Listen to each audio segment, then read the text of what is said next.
जब भी कभी डॉक्टर बोलता है कि डायग्नोसिस करना है, आपको ये लगता है डायग्नोसिस नहीं करेंगे तो कैसे पता चलेगा?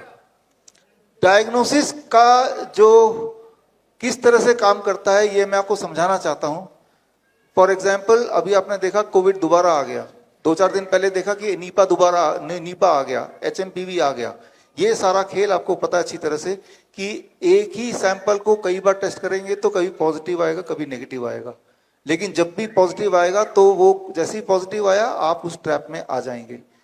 जब भी आप डायग्नोस कराते हैं, बायोप्सी, पेट स्कैन, मेमोग्राम, ये आपको पता है कि ये कैंसर के लिए बोला जाता है, लेकिन ये कैंसर को डायग्नोस करने के लिए नहीं है, ये कैंसर को बनाने के लिए है। तो जब आपको हॉस्पिटल में कोई बोले कि डायग्नोस कराना है, कि जब भी आप ये सोचते हैं कि मुझे हॉस्पिटल जाना है और हॉस्पिटल में डायग्नोस कराना है, लोग डायग्नोस्टिक रिपोर्ट को बहुत ही इंपॉर्टेंस देते हैं। उनको ये पता ही नहीं है कि डायग्नोस्टिक रिपोर्ट इस तरह से डिजाइन की जाती है कि डायग्नोस्टिक रिपोर्ट के अनुसार अगर कोई भी डायग्नोसिस कराएगा तो कोई ना कोई बीमारी तो आ ही जाएगी। दुनिया में हेल्दी सिर्फ वही है जिसने कोई डायग्नोसिस नहीं कराया, वो बना ही इस तरह से है, राइट। तो ये बात समझाने के लिए, जैसे ही आप डायग्नोसिस को आधार बनाएंगे आप कभी नहीं ठीक हो पाएंगे। आप एक चूहेदानी की तरह एक ट्रैप में चले जाएंगे, जैसे कि मैं चला गया। और ये ट्रैप खास तौर से मैंने आपको समझाने के लिए बनाया है। आप तो हॉस्पिटल में जाते हैं, सोचते हैं डॉक्टर बोल रहा है कि एक्सरे करा लो, डॉक्टर बोल रहा है कि सीटी स्कैन करा लो, डॉक्टर बोल रहा है DT पे स्कैन करा लो, फाइब्रो स्कैन करा लो। कि जब फाइब्रो स्कैन मशीन बनी तो किस प्रकार बनी, किस सोच से बनी?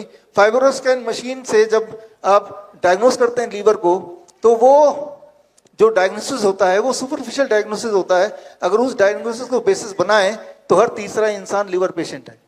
तो जैसे ही आप हॉस्पिटल जाते हैं तो वो एक चूहेदानी की तरह है, जैसे ये आप देख रहे हैं।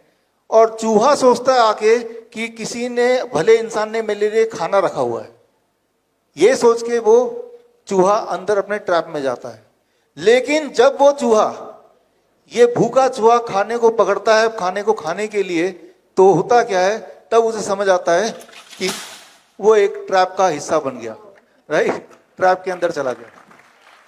बड़ी से बड़ी बीमारी का आसान से आसान इलाज घर बैठे ही हो सकता है। अधिक जानकारी के लिए कांटेक्ट करें nearest Dr. BRC clinic @ home।